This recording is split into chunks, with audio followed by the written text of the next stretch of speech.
Welcome to the Baraza. Here we demystify the miseducation of Africa and Africans by tracing our roots, values, and dissect our social issues. Let's talk. Today we're diving into a pivotal chapter of Kenya's history, spanning from 1963 to 2011. Grab a seat at our virtual Baraza, and let's explore the fascinating twists and turns of Kenya's political journey. Picture this, it's 1963, and Kenya is bursting with life. Vibrant celebrations marking its independence. Imagine streets filled with joyous crowds, dancers adorned in traditional attire, and flags fluttering in the warm African breeze. But not all is well. As Kenyans bask in their newfound freedom, they grapple with the harsh realities of governance. The Shifta War looms in the north, a violent struggle threatening national unity. And then, tragedy strikes, the assassination of Pio Gama Pinto, a fierce advocate for equality. His death sends shockwaves through the nation, casting a shadow over the hopeful beginnings. Fast forward to the power corridors of Kenya, where the drama intensifies. We witness the rising tensions between Jomo Kenyatta and his vice president, Oginga Odinga. It's a classic political rivalry.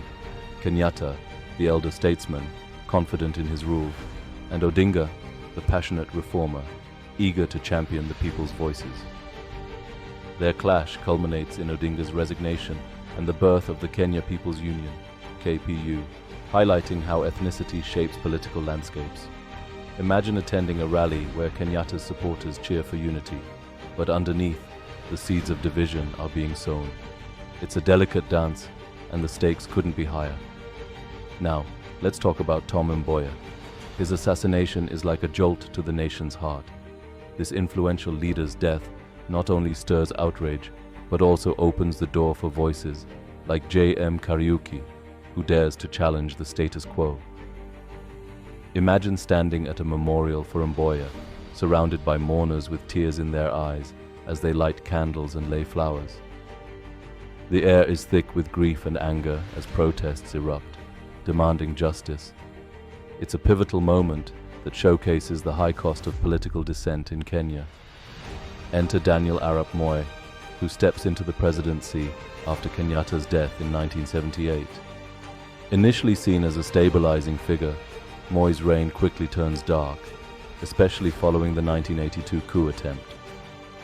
Imagine the tension in the air as soldiers patrol the streets and citizens look on with bated breath.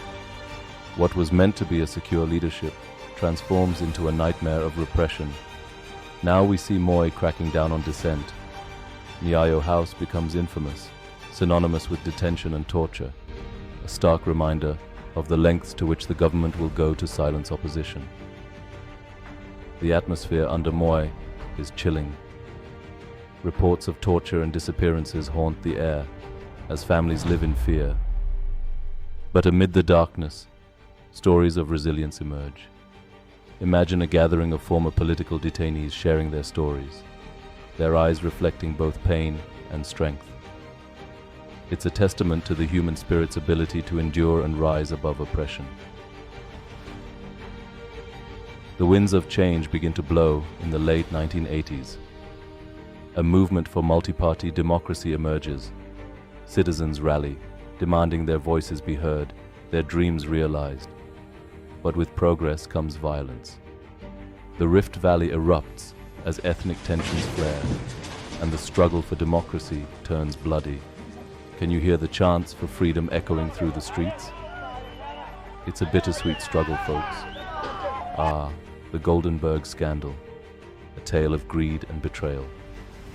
Billions of shillings vanish from the Kenyan treasury, leaving a trail of corruption that tarnishes the political elite. Imagine a luxurious boardroom filled with shady characters discussing their next move. It's like a plot twist straight out of a thriller. Meanwhile, citizens react with shock and anger as news spreads like wildfire. The 2002 elections bring hope with the rise of Mwai Kibaki, but don't let your guard down.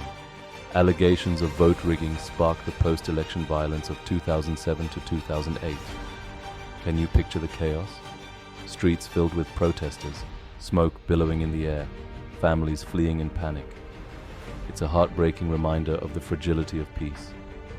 Take a moment to like and subscribe as we journey across the continent on a quest to not only change Africa's narrative, but also educate and entertain. In 2011, Kenya was still grappling with the aftermath of the 2007 to 2008 post-election violence. However, hope was on the horizon after the 2010 constitution was passed, aimed at decentralizing power and empowering local governments. This marked the beginning of a new political chapter in Kenya, but the road ahead was not easy. The 2013 general election was Kenya's first under the new constitution, and tensions were high. Uhuru Kenyatta and William Ruto, running on the Jubilee Alliance platform, were at the center of attention, despite facing charges at the International Criminal Court, ICC, for their alleged roles in the 2007 violence. Still, they campaigned on unity and won the election. Raila Odinga challenged the results in court, but the Supreme Court upheld Kenyatta's victory. The country remained peaceful, but the ICC cases continued to hang over the new administration until they were dropped in 2014 and 2016, respectively.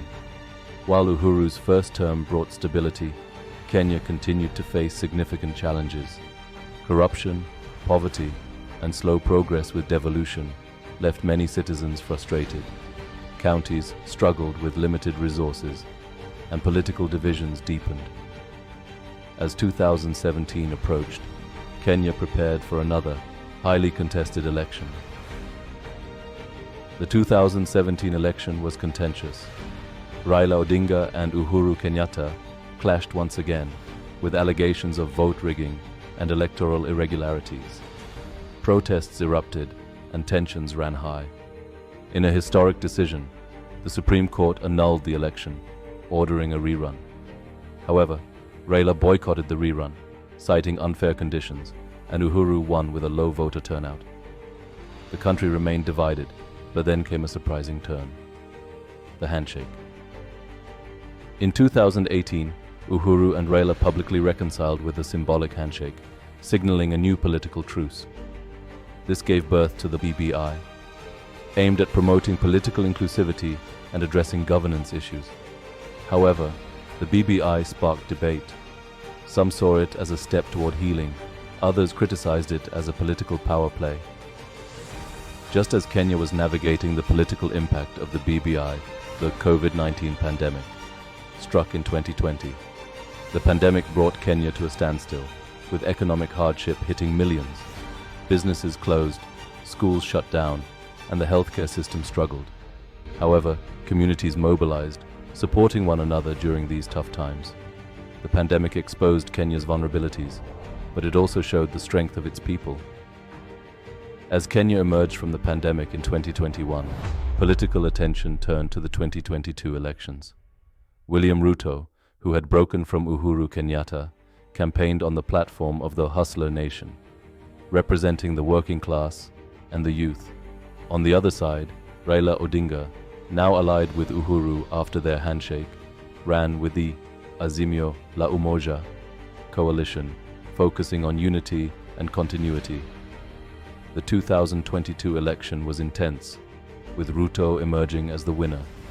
As expected, Raila contested the results, but the Supreme Court upheld Ruto's victory. A peaceful transition of power followed, marking a new era in Kenya's political landscape. Under Ruto's leadership, Kenya faces new challenges. Economic struggles, debt, and inequality remain pressing issues. His administration has pledged to address these concerns, focusing on empowering the working class and tackling corruption. As we look back at 2011 to 2023, we see a Kenya that has continued to evolve.